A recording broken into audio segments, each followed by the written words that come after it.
Imaginez une meurtrière transportant pendant des heures le corps d'une adolescente de 12 ans dans une malle entre Paris et sa banlieue. C'est ce qui semble s'être passé dans la foulée d'un meurtre horrible qui aurait été commis après un viol, des actes de torture et de barbarie le 14 octobre dernier. La petite Lola aurait été victime d'une jeune femme de 24 ans. On s'interroge encore sur le mobile et sur l'équilibre psychologique de la suspecte. Documents et témoignages exclusifs dans cette enquête de la rédaction de 7 à 8.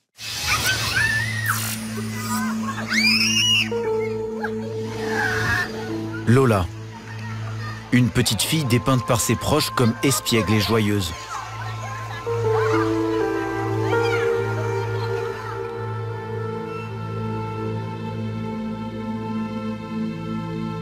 La France a découvert son visage samedi matin au réveil. La collégienne est morte à l'âge de 12 ans, tuée dans des conditions effroyables.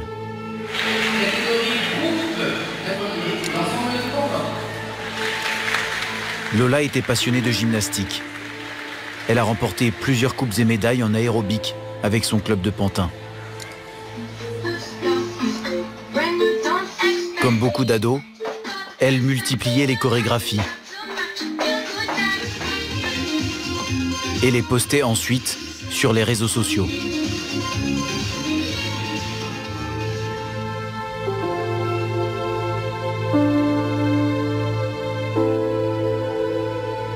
Sa mort tragique a suscité une intense émotion dès les premières heures de sa disparition. Le lendemain, Inaya, 12 ans, est venue déposer une dernière lettre à Lola. Elles étaient amies en maternelle et en primaire.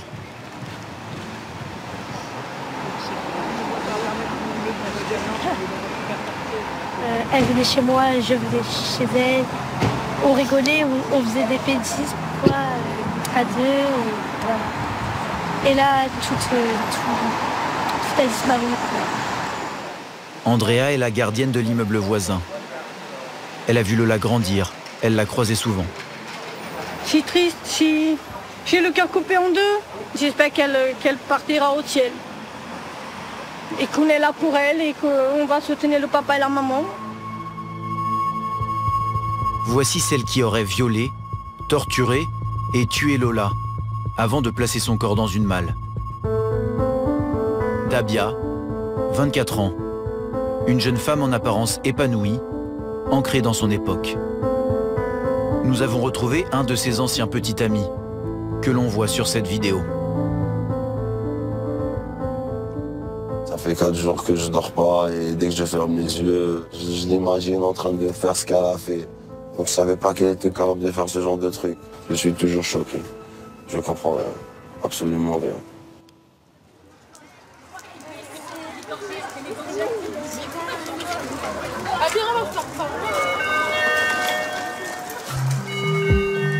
Il est 15 h vendredi dernier.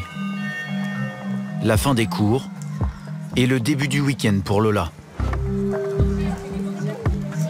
La fillette habite à quelques dizaines de mètres du collège, dans cette résidence. Elle a pour habitude de rentrer directement chez elle. Ne la voyant pas arriver, ses parents s'inquiètent. Très vite, sa mère signale sa disparition à la police. Son père, gardien de l'immeuble, vérifie les images de vidéosurveillance. Il repère une jeune femme qui rentre dans le bâtiment vers 15h15. Derrière elle, sa fille Lola la suit. À 17h, la caméra filme l'inconnu qui ressort seul, avec 2 valises et une grande malle. L'inquiétude monte d'un cran. La mère de Lola publie une alerte enlèvement sur son compte Facebook. 2 heures plus tard, à 23h20, un SDF découvre la malle dans la cour intérieure de la résidence. En l'ouvrant, il trouve le corps de Lola.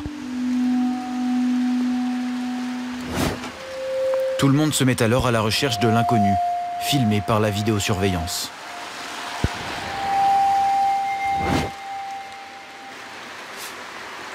Dès l'ouverture de sa supérette en face du collège, Yacine voit débarquer le père de Lola. Il m'a présenté une photo d'une personne si je la connais. Donc je l'ai bien dit, je l'ai bien répondu que la silhouette, elle me dit quelque chose, mais le visage, il n'était pas clair sur la photo. Quand je lui dis peut-être la silhouette, je la connais, il a laissé son portable et les achats, il est parti direct en courant au commissariat qui est juste à 100 mètres de magasin. Dans le quartier, plusieurs personnes ont aperçu la suspecte la veille. Ali la croise au moment où elle sort de l'immeuble. J'étais juste derrière la dame. Et le mal, il était ouvert. Il roule mal. Et elle tire, elle regarde à droite, à gauche. Parce que ça se voit qu'elle est en panique. Ça se voit que elle n'est pas normale. Elle était habillée en une robe verte et des baskets. Il doit avoir une vingtaine d'années, je crois. Et après, elle s'est assise juste devant, il y a le tabac. Il y a un immeuble juste à côté du tabac, là. Des habitués du café la remarquent. La meuf, elle était juste là, avec les valises, on ne sait pas, il y avait quoi dedans. Elle est restée au moins 30-45 minutes. Hein. Elle est restée vraiment longtemps ici. Hein. Tu la vois, poteau, on dirait une escorte. C'est ça en fait. En fait, les gars, je sais pas elle avait l'air de le connaître, parce que quand le gars il est venu, déjà, il avait les deux fenêtres ouvertes à l'arrière, comme s'il savait bien ce qu'il transportait en fait. Il est 19h, quand la tueuse présumée embarque avec sa malle. Grâce à ses témoignages et aux caméras de la ville, les enquêteurs retracent son parcours. Le chauffeur est en fait un ami. Ils montent ensemble chez lui, à Asnières, avec la malle. Lui dit ne pas savoir ce qu'elle contient. Des indices laissent penser qu'il compte avoir une relation sexuelle avec Dabia.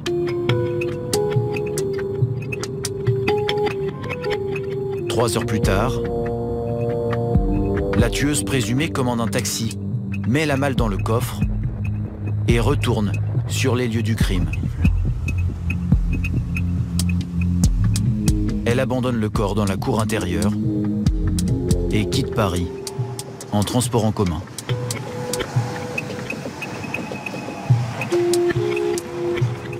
Dabia finit sa nuit dans cet immeuble à Bois-Colombes, logé par une connaissance, Amine. C'est là qu'elle va se faire arrêter, au petit matin. Allez. Petit casse-croûte. Kamel est le colocataire d'Amine. Il dormait lorsque la police est entrée dans l'appartement. Voilà, elle est cassée là. La porte, elle était fermée juste avec ça. Elle n'était pas fermée à clé. Et donc vous avez rien entendu et ils sont allés tout de suite où? Tout de suite dans la cuisine. Là où Dabia dormait. Voilà. Ils ont entré direct ici. On peut même pas bouger avec les policiers qui sont venus. C'est pas des policiers simples, c'est la BIA. Ah ouais. Ils étaient nombreux? Il y avait des dizaines ou plus. Hein. Les policiers interpellent tout le monde et fouillent l'appartement. Voilà, attaque. Moi j'étais là. Ils m'ont ramené Amine avec moi ici, on était menottés. Après les policiers ils m'ont dit on va poser des questions vite fait. Tous sont placés en garde à vue. 8 heures plus tard, les deux colocataires sont mis hors de cause. Kamel est relâché. En situation irrégulière, Amine, lui, est placé au centre de dépôt de Vincennes dans l'attente d'un jugement d'expulsion. Ce jour-là, Kamel lui apporte quelques affaires. Amine est le dernier à avoir côtoyé Dabia avant son arrestation. Il dit l'avoir croisé par hasard dans la rue. Nous avons pu le joindre par téléphone. Vendredi, quand vous l'avez croisé, il était quelle heure? Il était 23h, quelque chose comme ça. Elle était au niveau du terminus du tramway T1. Et quand vous l'avez vue, elle était comment? Normale? Elle avait l'air stressée? Normale. Elle portait des claquettes et elle m'a dit « Amine, je peux dormir chez toi? Je n'ai pas d'endroit où dormir cette nuit. » Je lui ai dit « Pas de problème. » Comme il faisait froid, elle m'a fait de la peine. Elle est venue avec moi, je lui ai fait son lit, elle a dormi, elle a mangé, je lui ai préparé un petit truc vite fait. On n'a pas du tout parlé. Elle s'est mise sur son téléphone, moi aussi, et voilà, c'est tout. Logeur, chauffeur, Dabia. Au total, 6 personnes sont placées en garde à vue, au siège de la police judiciaire de Paris. Lors de son audition, la jeune femme va livrer un récit glaçant du supplice qu'elle a fait endurer à Lola. Elle reconnaît avoir entraîné l'enfant dans l'ascenseur jusqu'à l'appartement de sa sœur qui l'héberge de temps en temps. Dabia lui aurait alors demandé de prendre une douche avant d'abuser d'elle sexuellement. Elle explique lui avoir scotché le visage, ce qui provoquera le décès de Lola par asphyxie. Dabia raconte ensuite avoir bu un café, écouté de la musique, avant de s'acharner sur le cadavre avec un couteau. Mais au fil des auditions, la jeune femme revient sur ses premières déclarations. Elle dit avoir raconté un rêve, pas la réalité, et tient des propos décousus. Elle se serait battue contre un agresseur au couteau, puis contre un fantôme. Jure qu'elle n'aurait jamais pu faire de mal à un enfant. Parmi les informations confuses qu'elle fournit aux enquêteurs, elle évoque une dispute avec la mère de Lola, gardienne de l'immeuble, qui lui aurait refusé un passe d'entrée. Un mobile dérisoire, sur lequel les enquêteurs ne s'attardent pas, privilégiant la thèse de la démence.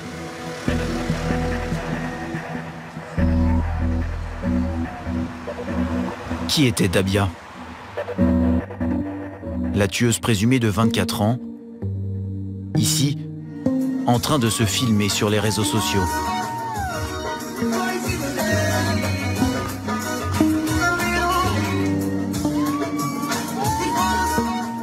Cette Algérienne arrive en France en 2016, à 18 ans. Elle s'installe avec sa mère et ses deux grandes sœurs dans cet appartement de Brie-sur-Marne, en région parisienne. Les deux aînées commencent à construire leur vie. L'une d'elles se marie. Pour Dabia, tout est plus compliqué. Au lycée, elle sèche régulièrement les cours et n'obtient pas son baccalauréat. Au cours de cette période, il lui arrive de fréquenter Fares, un Algérien rencontré à Alger, leur ville d'origine.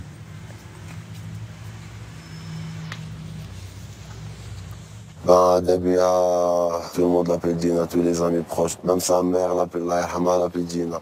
Dina, je l'ai connue en Algérie. C'est une voisine chez moi, au bled. C'était la fille la plus géniale, elle était très sympa. C'est une fille comme les autres. C'est en 2019, ça, regarde. J'en ai plein. C'est toujours son anniversaire.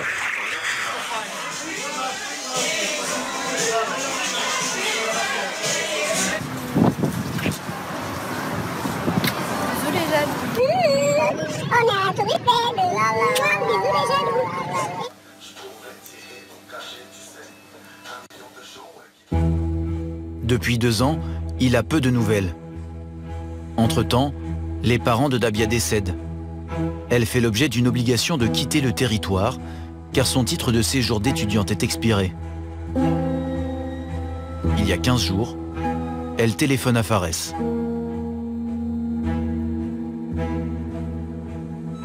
Elle m'a appelé, c'était, je crois, 3 jours avant le meurtre. On a mangé ensemble.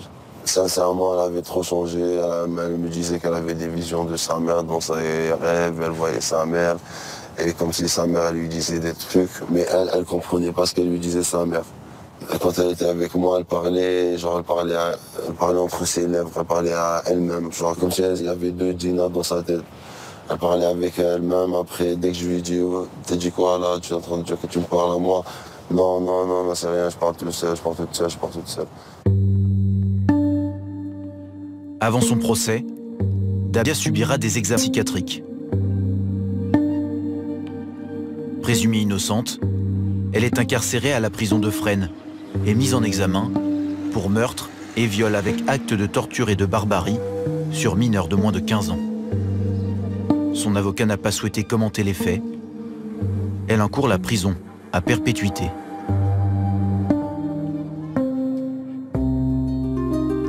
Vendredi soir, amis et voisins de la famille se sont réunis lors d'une veillée funéraire dans une église proche du domicile de Lola.